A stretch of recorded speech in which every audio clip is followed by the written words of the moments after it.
La Louisiane, de Julia Mali, lu par Valérie Moutsi. Au loin, elle aperçoit Pétronie, la fille à la joue couverte d'une tache de naissance, celle qui lui a décrit les fleurs du jardin de la hauteur comme si elle y avait passé des après-midi entiers. Geneviève n'arrive pas à voir s'il reste de la place dans la charrette où elle est installée, et l'une des nonnes crie de se dépêcher. Une fille la bouscule, lui demande ce qu'elle attend.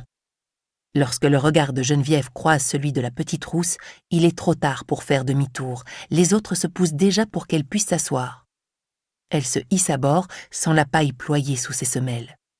« Je voulais pas vous brusquer, » explique la blonde en se décalant. « Mais ici, la politesse ne mène nulle part. » Elle éclate d'un rire coquet, indulgent. Elle se penche vers son amie, une enfant, vraiment, qui serre toujours les deux baluchons contre son ventre comme s'il s'agissait de poupées. « Je savais que nous la connaissions, » chuchote la blonde. « Tu me l'as déjà dit, » répond la plus petite, à voix haute, impassible. Elles semblent toutes les deux assez jeunes pour avoir grandi à la maison Saint-Louis avec les autres orphelines.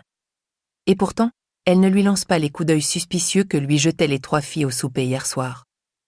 Geneviève se répète une nouvelle fois que les pensionnaires de la maison de correction n'ont pas toute la réputation d'être dangereuses, que leurs fautes ne peuvent pas être pires que la sienne, qu'aucune des passagères assises dans les charrettes ne sait qu'elle a un jour été enfermée à la Grande Force, la prison des femmes, dont personne n'est censé sortir. La blonde se tourne vers Geneviève. « Nous vous avons aperçu dans le jardin de la hauteur une fois, » fait-elle remarquer. « Vous étiez seule. » Elle a la gentillesse de ne pas mentionner les sœurs officières furieuses qui étaient accourues après s'être rendu compte qu'il manquait quelqu'un pour la leçon de catéchisme. Ce matin-là, Geneviève s'était réveillée haletante, à l'heure du dîner. Elle avait été prise de vertige à l'idée d'être encerclée par cette foule de femmes, et elle avait erré quelques minutes au cœur de l'hôpital jusqu'au jardin.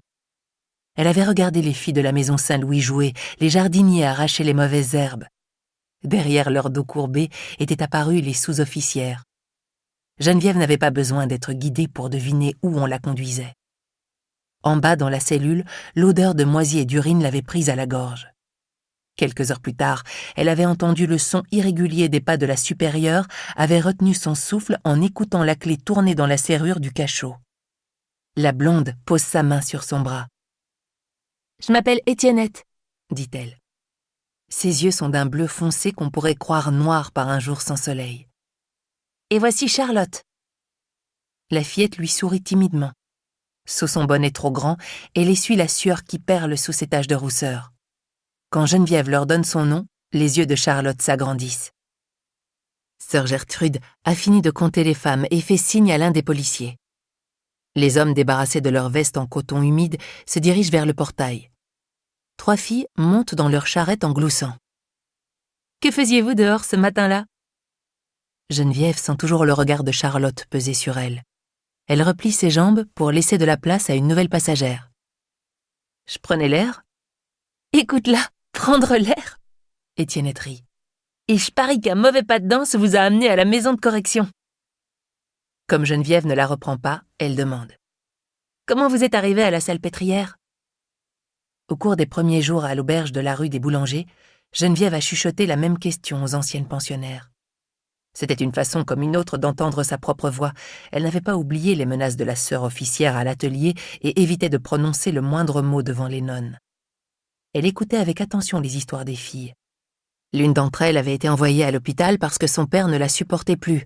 Une autre parce que sa belle-mère était la véritable délurée qu'on aurait dû enfermer à la maison de correction. Pétronie, la femme à la tache de naissance, a commencé à répondre, trop bas pour que Geneviève puisse la comprendre. Puis, sa voix a été couverte par les moqueries d'une brune qui l'a traitée d'aristocrate hypocrite. Geneviève a baissé les yeux.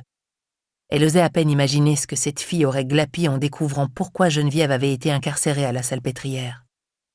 Après cet échange, elle a tout simplement renoncé à questionner qui que ce soit.